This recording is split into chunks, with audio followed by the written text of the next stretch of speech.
a Christian, I consider Jesus a prophet, but he's a prophet of the one God. There's not several. So as a Christian, I worship Allah. In the Quran, they ask Allah, through Muhammad, how they should pray. And here's one of many creeds in the Quran. We believe in God and in what was sent down to us and what was sent down to Abraham, Ishmael, Isaac, Jacob, and the 12 tribes, and what was given to Moses, Jesus, and all the prophets by the Lord. We make no distinction between any of them, and we devote ourselves to him in all of them. That's a very inclusive creed. The narrow definers of Judaism sometimes say that the chosen people are the circumcised. And narrow believers in Christianity sometimes say that the chosen people are the baptized. But the Quran says God's chosen people are all the monotheists from the beginning of the creation. And when we think of the succession of prophets, they're given great praise. Muhammad praises Moses. In some ways, the most important prophet before Muhammad, though they're all directly from God, it's Jesus.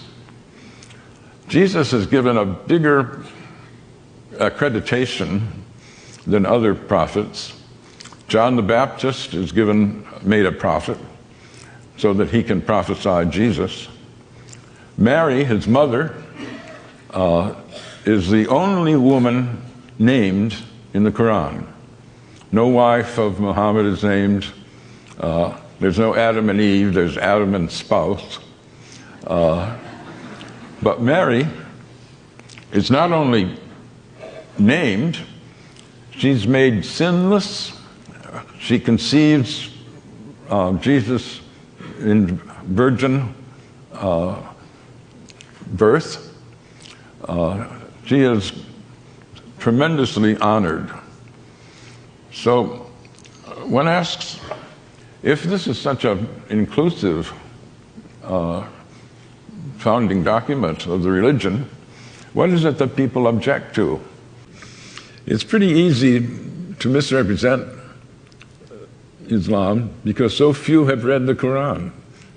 This book I published is a product of my shame. I was embarrassed. After 9/11, I was talking with a group of friends, academic friends, and we were wondering, is this really an Islamic event, the 9/11 attack? And at some point, people asked, well, who here has read the Quran? None of us had. And a friend of mine said, not even you, Gary? I thought you were a student of religion. And I said, yeah, that's the problem. I'm totally ashamed.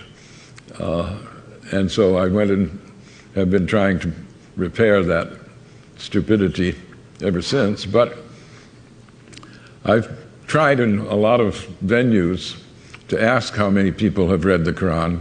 Dare I do it now? How many have read the Quran?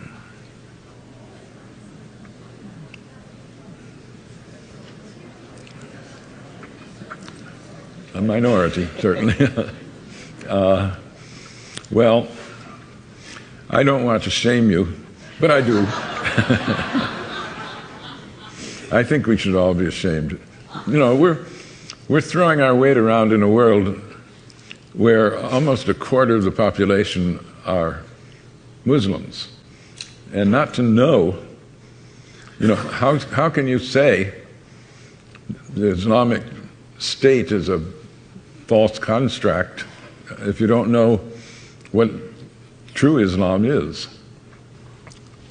One can only hope that more people will use freedom to do things like read the Quran rather than hate the Muslims.